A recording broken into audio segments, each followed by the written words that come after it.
Herzlich willkommen zur nächsten Folge von Startup DNA und heute mit einem wichtigen Thema, nämlich Energie.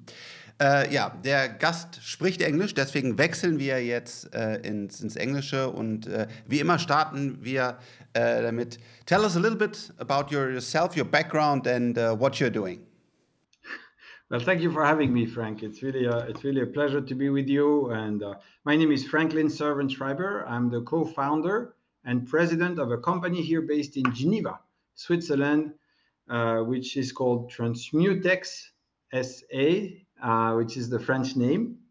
And we aim to develop a new, completely different energy technology based on nuclear transmutation, which we believe is the third way. We're trying to branch out from nuclear, from fusion. People have heard of fusion, they have heard of fission, which is the current technology, and we are going to transmutation, which is another way of producing energy, and we're going to discuss why it's interesting. Right, we will dive very deeply into it, and with that I have a colleague from mine, Richard. Maybe you introduce yourself. Yes, so my name's Richard. I'm a physicist by training, and I work here at Frank's company 10x DNA, which essentially set up a technology fund. And I'm part of the research team, and I'm responsible for basically the assessment of the technological viability of companies. And I'm very excited to be here and looking forward to the discussion with you. Thanks.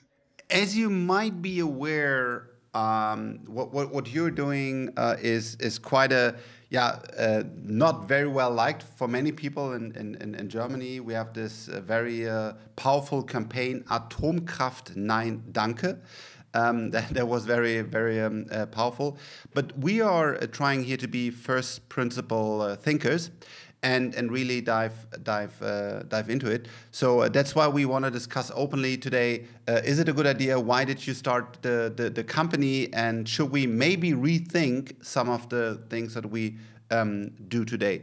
I want to give a little bit broader perspective from my knowledge in Germany. The problem is, as we now know, we run a lot on Russian gas, which was not maybe a good idea.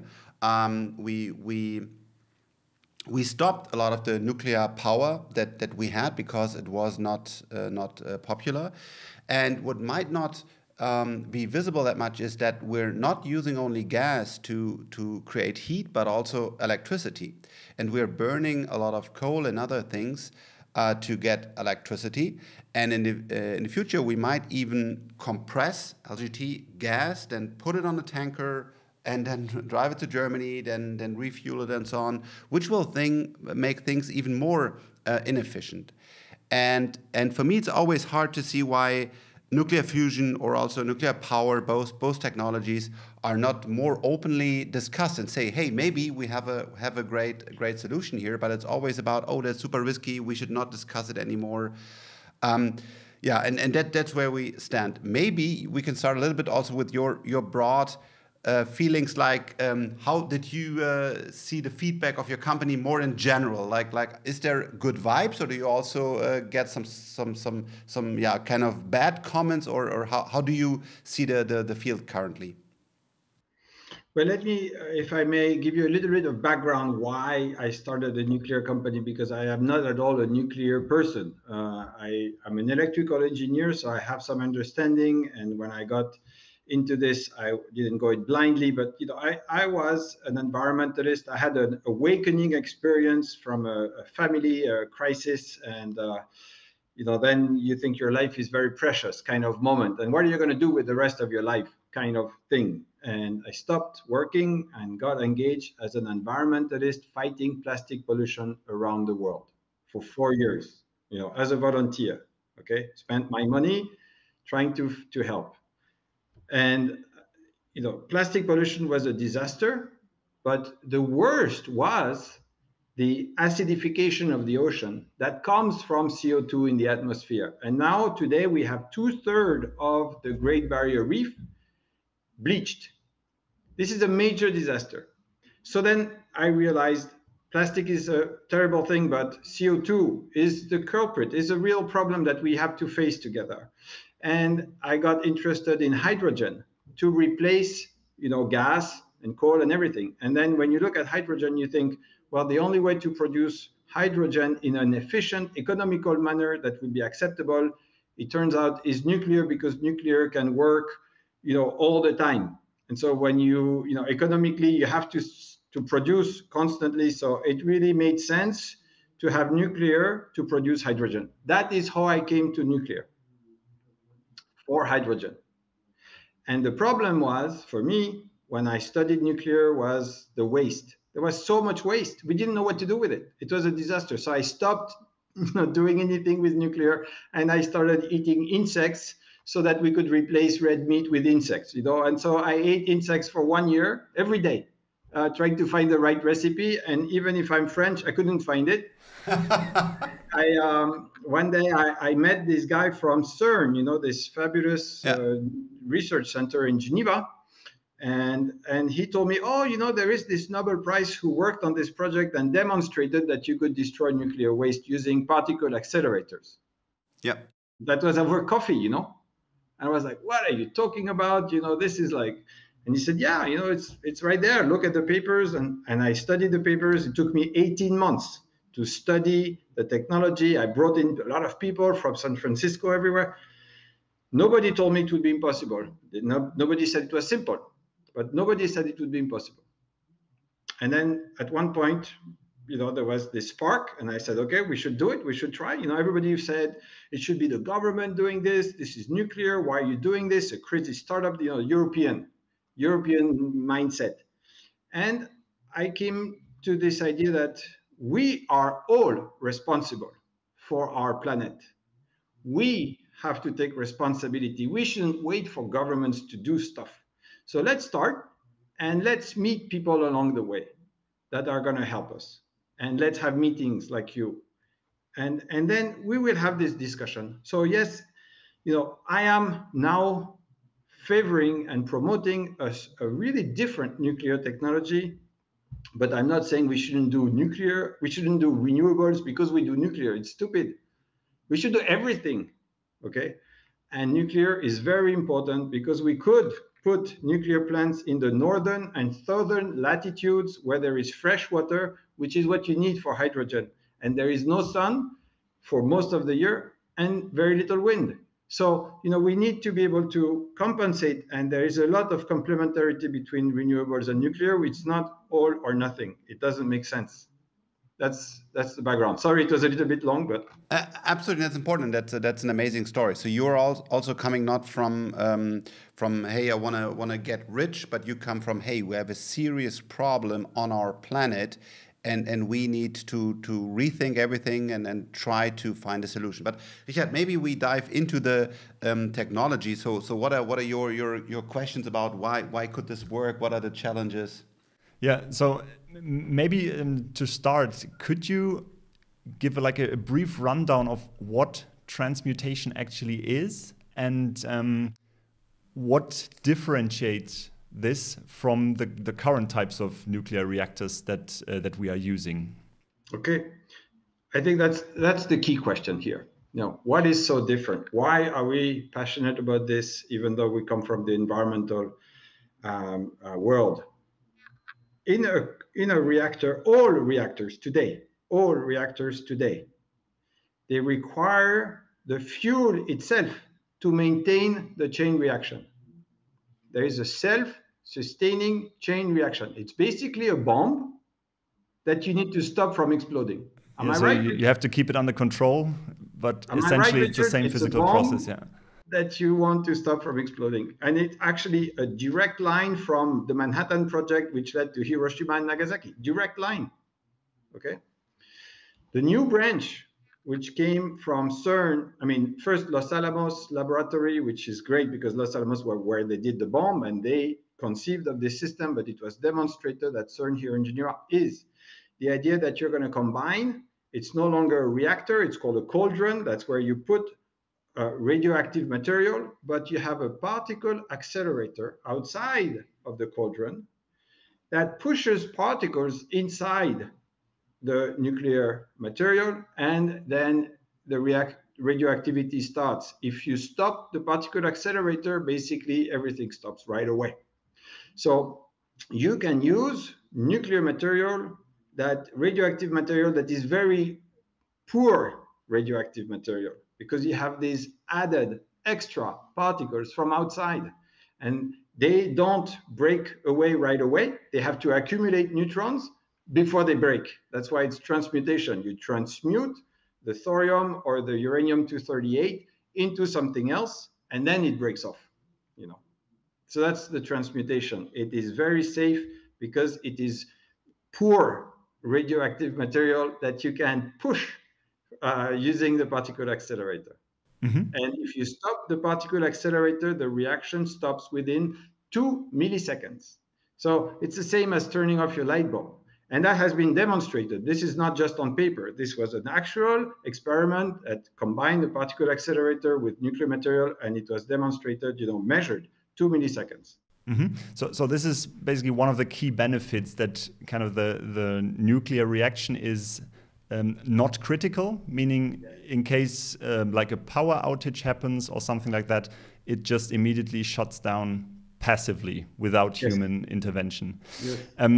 You probably know about these different generations of nuclear reactors that people normally talk about. Could you maybe tell us, how does Transmutex and these transmutation reactors, how do they fit into these generations 1, 2, 3, 4? So should I, maybe for you listeners, it's important to understand what are those generation 1, 2, 3, 4. Please. No? So generation 1 is basically, people, a few scientists in the US who built these first reactors, and, they were having sandwiches while the reaction was going on. It's a miracle they are not all dead from cancer, but, it's just, so it worked out, And then the second generation are the first commercial reactors. So they were in the 500 megawatt electric range, and they worked. But as we can see from Chernobyl, in the Russian design, there were some poor safety features, I would say.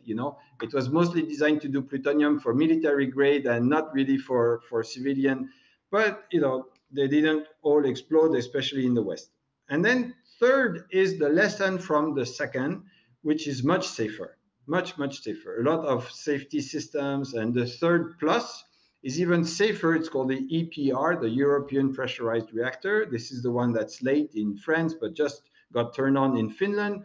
And, they are super safe. But, you never know. But it's supposed to be super. So they are safe, but the reaction is still critical, meaning. Exactly. Okay. So they're super safe because you pile on safety system one on top of the other. This is why they're expensive. This is why it takes so long to build them. So, they're super safe, but they're super expensive. So that's a problem. And they still produce waste. And they still produce waste. Everybody produces waste, unfortunately. And so the generation 4 is much smaller reactors that require less work on them, that can be built in factories. And it has the advantage when you build in a factory that you gain economies of scale from building in a factory, and then it's much faster to build the full system on site.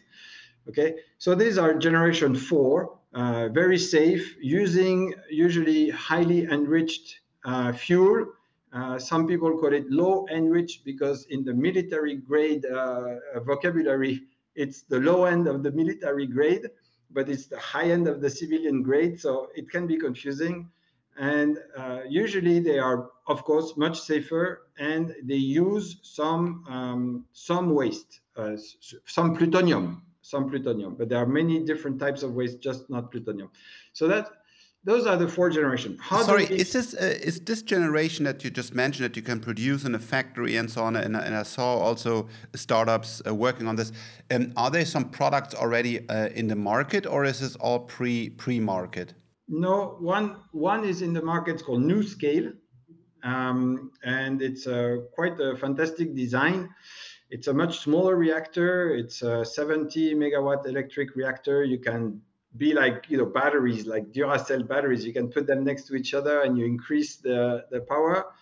but it's a water. It's a very classic technology. It's the water-based classic technology, just smaller. So safer, smaller, but still, basically the same. And now you have different technologies coming on paper right now, which is, sodium cooled reactor, TerraPower in Wyoming, molten salt reactors in, Moltex, terrestrial energy. You have a bunch of startups on molten salt, you may have heard. Lead cooled reactors, Westinghouse is doing one, Ansaldo is doing one, Rosatom is the leader in the world on this one. And then, you have high temperature gas cooled reactors, basically.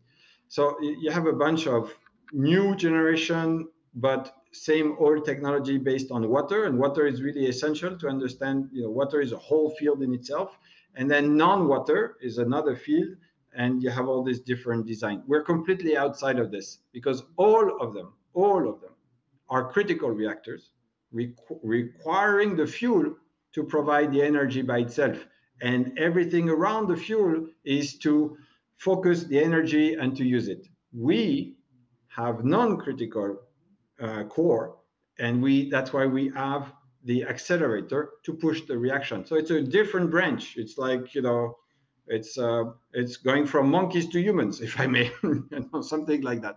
Sorry for the analogy, maybe not right. Okay, so basically the Transmutex project is completely outside of these four nuclear reactor generations. We use part of the technology. For example, we are lead cooled. Mm-hmm. The coolant of the system is lead, and that's, and we use the same heat transfer mechanism, and we use the same passive heat decay mechanism. We use this, but otherwise, no, it's completely different. The fuel is different. The process is different. Everything is different. Also the waste, right? Maybe you can talk a little bit about the waste that you're producing, and if you can reuse maybe even waste that we have today. Yes, and that is the beautiful thing. There are two fantastic advantages, and Richard, you'll get that right away. I think when you're subcritical, first of all, you're extremely safe. It's called intrinsic safety. Why is it important? Because 50% of our energy consumption is in form of heat, not electricity. People think electricity is the major thing. It's not. It's only 25% of our end use of energy. Then there is gas for mobility, but 50%, and this is what the problem in Germany is, and in Switzerland too, we're going to freeze our butt because we don't have German gas to heat us up, not to make electricity, okay? So heat, people forget the transition to clean economy is heat, not electricity. And it's really crazy to use electricity to make heat when a reactor can make heat, and it's stupid to make electricity from a reactor. In fact, you should make heat. So if you have intrinsic safety, you could place it very close to industrial centers or to urban centers and transfer the heat in an efficient way. But if you're too far, you can't do that, okay? Current technology of reactors have to be far because of the safety issues, and we saw the problem at Fukushima, okay?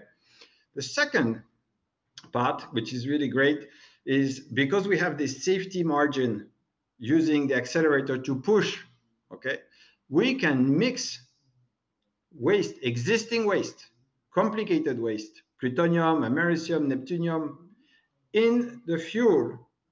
And Richard, and maybe we can explain a little better, there is a key thing here is the neutrons, because everything about nuclear is neutrons, which is the non-electrically charged particle in the nucleus of the atom.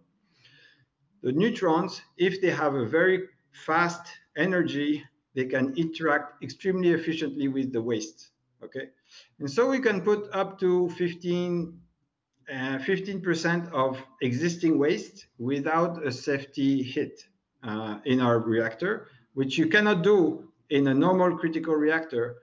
There is no way, because it's too complicated to balance and to pilot, so critical reactor might be at most 5%, at most, and it's on paper, because there are very few fast neutron critical reactors that are plugged onto the grid. Actually, there are none, because it's so hard to pilot. Yeah. So talking about the waste, I mean, as you know, the standard nuclear power plants that we have, they produce waste that needs to be stored for hundreds of thousands of years because the half-life of the elements in there is so long. How does that change, or why is the waste of a transmutation reactor less prone to producing such long-lived atomic waste? Okay, that's really the key question. You have, in the nucleus, they're all different. The way chemical compounds have a different chemical characteristic. Every nucleus has a different nuclear characteristic. It's like every human being is different. We like different people and stuff. So, the nucleus, they like different neutrons. And what they really like is fast neutrons. They really like fast neutrons because they resonate. When the neutron arrives at exactly the right energy, it explodes. But you have to be on the right energy. So your whole deal is to maximize the probability of an interaction between the neutron at the right energy with the right nucleus of the it's like Tinder for nuclear waste, basically. You just have to put them together at the right thing. Okay. And so why we don't produce that much waste is because we have those fast neutrons, and they interact very well with the waste. And when you're in water, the neutrons become very slow, and they interact very well with uranium, but they don't interact with the waste. They don't interact well with plutonium, with americium, with neptunium. You need those fast neutrons. And that's where we come back to, why don't we do critical fast neutron reactors? Well, they're very hard to do. They're very hard to pilot. That's why we need the subcriticality of the accelerator. Okay, but one thing I didn't get so far is, so why is the half-life, so you're saying that basically the neutrons interact with the nuclei, and they basically, and they break up, or they like they convert the nuclei into different elements. Yeah, and they last only 300 to 500 years, instead of 300,000 years. And that's in contrast to the elements that are produced by conventional nuclear power plants. Yeah, for example, plutonium has a half-life, meaning it decays for, if you have 100 plutonium atoms, half of them within 28,000 years will be inoffensive. They will have disappeared. Basically, it's called reactivity. It's a radioactive boom. And so if you have 100 plutonium atom to start with, after 100 years you have 50. After 60,000 years you have 70. You have only 25%, etc., etc. You decrease. That's a half-life. And what we do is, we destroy the plutonium, and it becomes what you call fission products, which are isotope of very stable element like xenon or krypton, or stuff that will decrease with a half-life of 50 years or 80 years. And therefore, after 300, 500 years, you have almost nothing left. I'm not saying that, we will still have some long-term waste because we're not going to be totally efficient. We estimate it's going to be 0.1%. So we hope to have, a 1,000-time decrease in the radioactivity and 100-time decrease in the volume of long-lived nuclear waste. That's our goal. Yeah, which is obviously a very, very worthwhile goal, because finding deposits where you can store the long-lived waste is incredibly difficult, as we know from Germany. And everywhere, not just Germany. Everywhere. Well, everywhere, yeah, for sure. But yeah, maybe I'm a little too blinded here. But for me, the CO2 emission is so critical, so time critical, that we really need to change how we approach this. And of course, this waste is a problem, but I believe maybe it's even more problem that we still burn gas and oil and coal and whatever to generate heat and electricity. Because, for example, the oceans, as you just mentioned in the beginning, they are dying, and once they are at a certain point, tipping point, they won't come back. So for me, the current CO2 emissions, I believe, are more critical than maybe even creating waste. I'm not an expert. It's just like a gut feeling I have, but it's good if you can reduce the the waste. So that's even better. But maybe even the current solution would be better than burning still fossil fuels. But what I don't understand is why there's not a big push. I mean, France is doing it, and you just mentioned another country, Finland, I believe, just opened a big plant. Why is there not, as this is, I believe we come to a common understanding that this is one of the most essential and pressing problems of humanity. Why is a company like yours not in the spotlight and receiving a lot of money and just say, run as fast as you can, whatever you need on personnel or other resources? So what do you think? Why it's not in the spotlight? Well, I'm having a podcast with you. I am in the spotlight. I mean, what are you talking about? Yeah, no, I'm serious. Why? When you look at EU grants, or when you look at investors, and we are seed investors, so from the venture capital side, we only invest 1 to 2 million euros. Richard is investing in public equity, which you're also not public, but other investors with deeper pockets, or whether it's the Bill Gates Foundation or even the EU. So if maybe I missed something, but what you're building looks like a very, very important puzzle piece in solving how we create energy. So what are your next steps? What is missing? Why am I not rich? No, yeah, I mean, you're not here for the money. I'm not here for the money. But why don't you scale? Why don't you scale? Well, first of all, I think, Frank, you should know we scale, okay? But the Ukrainian situation has changed the debate from CO2, which nobody really cared about, to energy security, which people are incredibly, emotional about. CO2, people say, oh yeah, it's like, well, and then they take their private plane to Caribbean vacation, So CO2, you never get people very focused. You say, oh yeah, it's bad. We should do ESG investment, whatever. But it's like plastic waste. Nobody really cared. People don't care. Unfortunately, not enough. But energy security, they do. Okay. Our philosophy has been too much money kills you. This is not software. This is really hard. And it's state, this is politics. VCs are very confused. So, I had meetings with the largest investors in the world. I don't need to name them, but you can imagine those are billion, 100 billion, even 1,000 billion funds. And they said, Franklin, you're only asking for 20 million. It doesn't even register. I said, we're talking about saving the planet. I don't need 100 million right now. I just need 20 million because I want to have the freedom of not managing too many people, to just know exactly what we're doing. And we have a completely different approach from any other, which is we're going to do in software.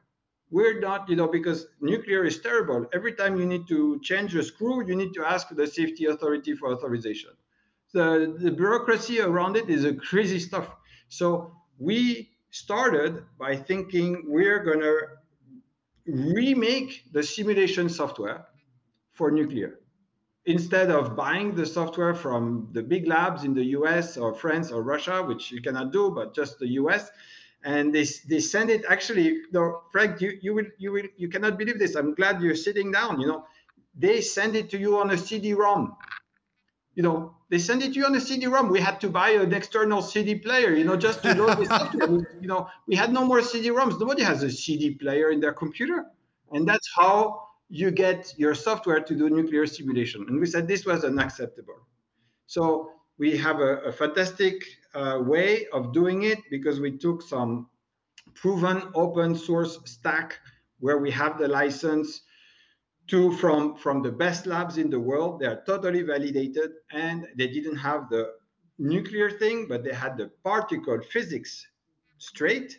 And so we are using European research, fundamental research, the result of our taxpayers' money, and we built the nuclear simulation on top. So what we did is like the aircraft industry. who knows how to make an airplane fly. They know the physics of flying.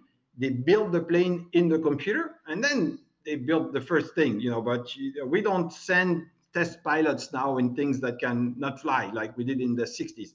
So we are the only startup, and I know that from talking to investors, which has this approach of having the guts to reinvent the simulation software so that we're going to build this fully functional in digital so that we can go fast and cheap. And I don't need a lot of money, because money kills you. When you have too much money, you have to hire people, and then you have all these problems of managing people, and you don't have time to think. And right now we are reinventing a completely new approach for a completely new system. That's why you think we don't have a $300 million, and therefore how come TerraPower has all this money and these guys have all this money, and no, we don't care. We're doing it efficiently, and the problem with nuclear it's too expensive. Everybody says it's too expensive, but because the approach is expensive, if you have to build real stuff. That's why we're changing the approach. We want to make it, we want to make it work, and that's our focus. Our focus is, if we make it work, we'll find a way to make money from it, and then investors will come. That's why you think we're not in the limelight, but we're only 2.5 years old, and I'm on your show. So it's a pretty good achievement, I think. Yeah. One thing I was wondering about is the physics behind this concept is pretty well known for, or has been well known for, like decades, I believe. So what has changed, or why now? Why are you doing this now? Why haven't people thought about this before, or what is different? Well, that's the question I asked myself before jumping into it, because after 5 years of not working and caring about plastic waste on the beach, my net worth was seriously down. And so before plugging in my few precious euros, I had to ask that question. So, and this is my answer. Okay. People have known about this in the 90s. It was demonstrated at CERN. This is not just a paper thing. Demonstrated, conceived at Los Alamos Laboratory, demonstrated by a Nobel Prize winner at CERN. Okay. So, and very well known in the 2000s. There were lots of projects, so many studies. Everybody was looking at this. It was super. And you, Richard, you looked into this. You've seen so many studies. Okay. But in the beginning 2000, please remember, and Frank and I probably can remember, maybe not you, but sorry, Frank, to put you in that field of But in the year 2000, and nobody cared about climate change. Nobody cared. And you remember that Inconvenient Truth, the Al Gore movie, was 2006. And still we don't really care compared to what we should. Okay. So in the year 2000 to 2006, so it came out big time, late 90s, early 2000. It came out really early, very, very strong. But there was no problem with the waste. They were going to bury it. America had just spent a lot of money on making a hole in Yucca Mountain. America was the leader. They were going to show that it was going to work. There is no problem with the waste. We're going to bury it. And the hole, look, we're making the hole. Okay, Yucca Mountain in Nevada. And nobody cares about CO2. So why do you want to change the system? So the nuclear industry said, first of all, the oil industry said, why do you want to change the system? But that we know about. It's like the tobacco industry. They said, no problem. But the nuclear industry was like, there's no problem. Look, no problem with the waste. So it's great, no problem. And then 2006, people wake up. Oh, there's a big problem with CO2. So people said maybe nuclear is interesting, but there's still no problem with the waste. And then in 2009, President Obama canceled the storage program for the US. And to this day, there is still no place in the US where you're going to bury the waste. So the waste is outside, next to the nuclear plants. And the federal government pays $500 million a year to the nuclear operator to keep the waste where it is. That's the solution currently. Okay. So 2009, people wake up and say, wow, we're going to have a huge problem with the waste. But, it's far down the line. I'm the president of this company for another 5 years. Who cares? I'm just going to cash out my stock options, and, it's going to be my successor's problem. Okay. That's what happened. And then, but still there was some kind of thing about nuclear waste. We should maybe do something. Nobody really, but. And then 2011, Fukushima. And then the whole nuclear industry went boom, nothing.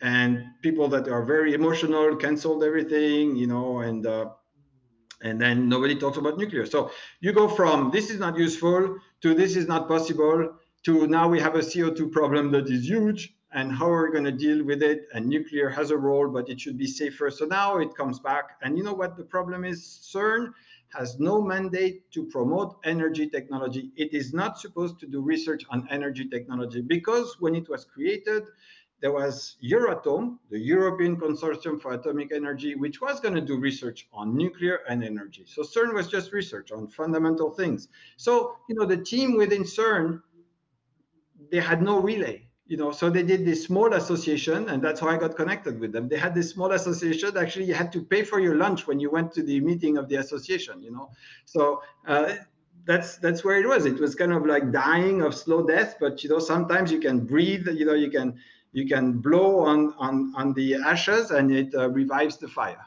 That's where we are. Okay, so basically, what you're saying is that just now is the right time to actually push this forward, and I feel it's the right time, and I'm in conversation with you. I'm in conversation with environmentalists in Switzerland. I think this is the right time. Yes. Okay, and thinking about the road ahead. So, if I understand correctly, that the science is more or less established. Is it more like an engineering topic then? Yeah. Like how to make it work on a large scale? Everything's demonstrated. It's engineering, pure engineering. It's unlike fusion. Fusion is not engineering. People tell me, oh, now, there is going to be a lot of money in fusion, and there is so many smart people in fusion. And I'm like, okay, great. And they say, okay, it's going to be solved. There's no problem. I say, yeah, cancer. It's been 100 years, money and the smartest people in the world, and just and no solution. Okay, so you have open problems and closed problems.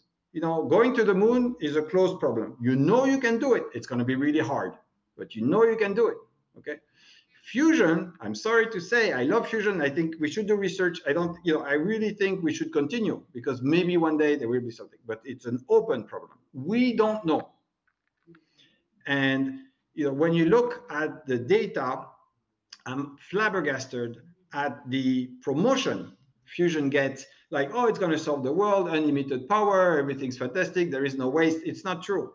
I don't think it's going to be solved for that close. And even if it's solved, I think when you look at it, there is a lot of issues. So here we have, transmutation. We know what the problems are. Yes, it's going to be hard. We know there are going to be some waste. We know we're going to have to bury it. We know. So let's deal with the present problem that we know how to solve. We can solve to some extent. We're not going to solve everything, but we can solve to some extent. And it's for real. It's like tomorrow, Yeah, I mean, on fusion, we are a little bit more positive. I know nobody can guarantee that it will work, and it's great, as you also mentioned, that now money is pouring in and talent, and I believe we have a fair chance that it will work sooner than many people expect, because, for example, AI and quantum computers are helping to do faster research. I just published something on my LinkedIn profile about this. But yeah, fusion is more far ahead, and that's why it was really great to talk to you today. And we will link in the show notes, of course, your company, and it's just incredible. I mean, you have basically a solution. You just need time and bright minds to make it work, and then it's a puzzle piece that's so important, and I would love that you have success. So you have one last. Yes, I have one last question. So since we talked about timelines and so how quick we can actually make this work, what are your plans for the future? So when will we see the first Transmutex reactor being connected to the grid? Well, I tell you, if we were at war, okay, if we were taking things as seriously as we should, this would be ready within 5 years. But since we're not at war, and I have to go and ask for money from crazy people, we need to find those crazy people. It's hard, to find the right people to invest in crazy projects. It's probably going to be 10 years. So our timeline is in 4 years, we're going to have a fully functional digital twin of our plant. And from that, we will engage with the safety authorities or wherever we think is the best place to build it. And after that, it's going to be much easier to build if we have built it already in digital. That's the way we're going to look at it. So if you listen as a politician, if you're listening as an investor, or a great software engineer, you wanna change the world and, for example, not work on a social network, but make something really meaningful for life. We link the company, so get in contact with them. And Franklin, thank you so much for giving all the answers, and especially for putting your resources, what you have achieved, your money, your time, your passion into the big problems. We truly appreciate it. It needs people like you who say, I will solve it. And we will watch very closely. Maybe we can support in one or the other way. So I will think about this. And thanks for building. Frank, I would like to add something. I'm French, but I'm half German. From my father's side. Schreiber is my name. Yeah. It's like Berlin. I was a Prussian. My grandfather said we are Prussian. We're not German, but now we're German. And we need Germany. We need Germany. We need Germany to wake up and not make the same mistake, and now it's proven that Germany can make mistakes. I think, we should really call on to the people in Germany to wake up that this is very important, that we don't say we shouldn't do renewable, but we say there are ways to make nuclear safer, and we need your talent. We need your expertise. We need your industries. We need, your partnership. We need Germany. That's my call to arms for Europe. Okay. Absolutely. Richard, No? Nothing to add from my side. So Franklin, thanks very much. It was a pleasure having you on the show, and thanks for this very insightful discussion with you. Thank you very much. I appreciate it. Thank you. Bye-bye. Thank you. Bye-bye.